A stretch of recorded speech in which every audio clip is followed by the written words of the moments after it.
Acts chapter 22. Brothers and fathers, listen to the defense which I now make to you.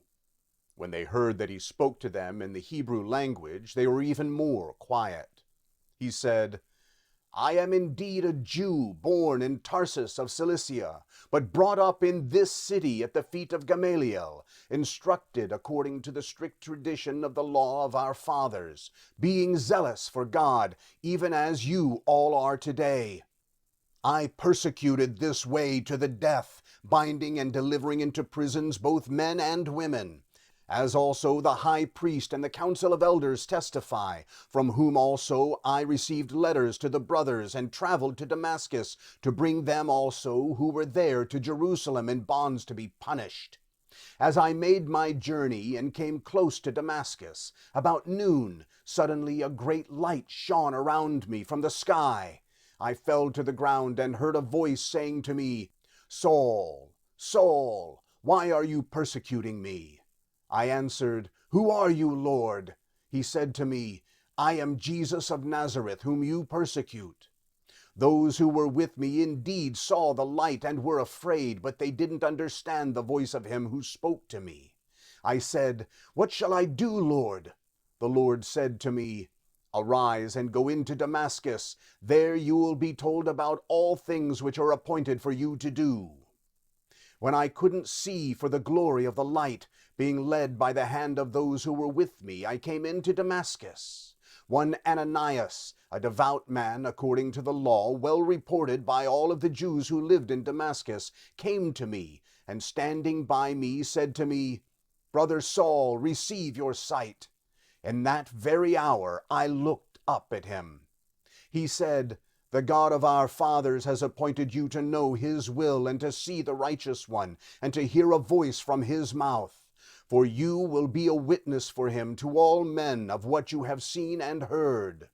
Now, why do you wait? Arise, be baptized, and wash away your sins, calling on the name of the Lord. When I had returned to Jerusalem, and while I prayed in the temple, I fell into a trance, and saw him saying to me, Hurry and get out of Jerusalem quickly, because they will not receive testimony concerning me from you. I said, Lord, they themselves know that I imprisoned and beat in every synagogue those who believed in you.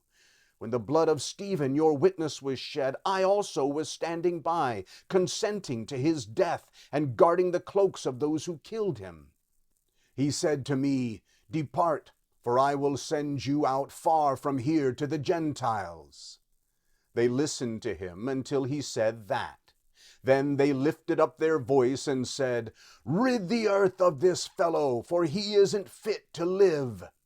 As they cried out, threw off their cloaks, and threw dust into the air, the commanding officer commanded him to be brought into the barracks, ordering him to be examined by scourging, that he might know for what crime they shouted against him like that.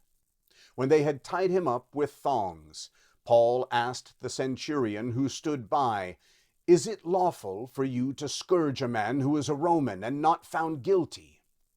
When the centurion heard it, he went to the commanding officer and told him, Watch what you are about to do, for this man is a Roman. The commanding officer came and asked him, Tell me, are you a Roman? He said, Yes. The commanding officer answered, I bought my citizenship for a great price. Paul said, But I was born a Roman. Immediately those who were about to examine him departed from him, and the commanding officer also was afraid when he realized that he was a Roman, because he had bound him. But on the next day, desiring to know the truth about why he was accused by the Jews, he freed him from the bonds, and commanded the chief priests and all the council to come together, and brought Paul down and set him before them.